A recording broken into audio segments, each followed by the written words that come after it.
దేవుణ్ణి చూడటానికి ధైర్యం చాలేదు. ఇలాంటి సమయంలో మనం ఈ లోకంలో వేటిని చూస్తున్నాము?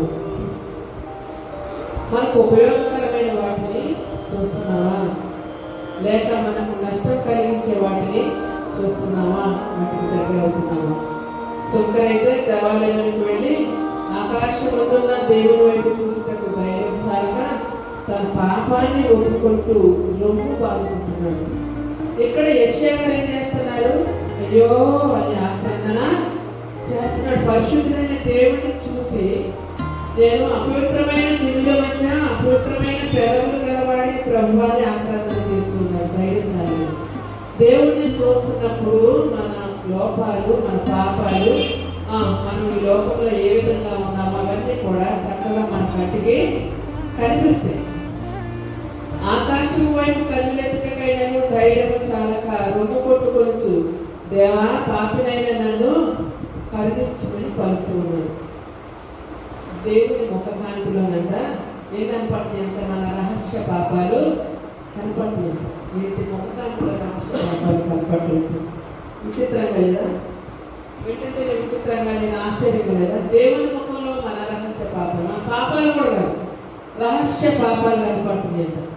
పాపాల్లో బయట చేసే పాపాలు ఉంటాయి, రహస్యంగా చేసే పాపాలు ఉంటాయి. కానీ దేవుని ముఖకాంతిలో ఏం కనపడుతుంది అంట?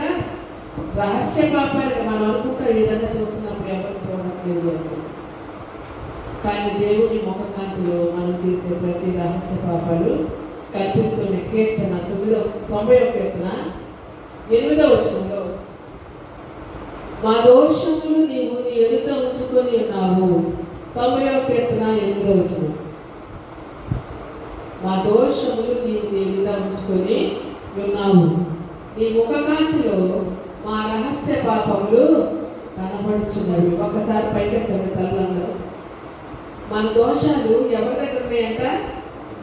దేవుని దగ్గర ఉన్నాయంట. వాక్యం చెప్తుంది మా దోషములు నీవు నీ ఎదుట ఉంచుకొని ఉన్నావు.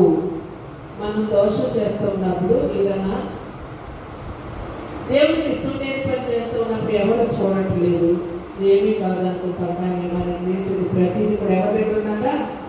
అసలు మన దోషాలు ఆయన దగ్గర ఉంచుకున్నాడంట. మన దోషాలు ఎవరి దగ్గర ఉన్నాయంట? దేవుని దగ్గర ఉన్నాయంట. మనం చేసే ప్రతి రహస్య పాపము ఆయన ముఖకాంతిలో కనపడుతుంది. అయినా ఆయన మనల్ని ప్రేమిస్తారే ఉన్నారు. రహస్యంగా చేస్తాను, ఇది ఎవరికి తెలియదు, ఎవరు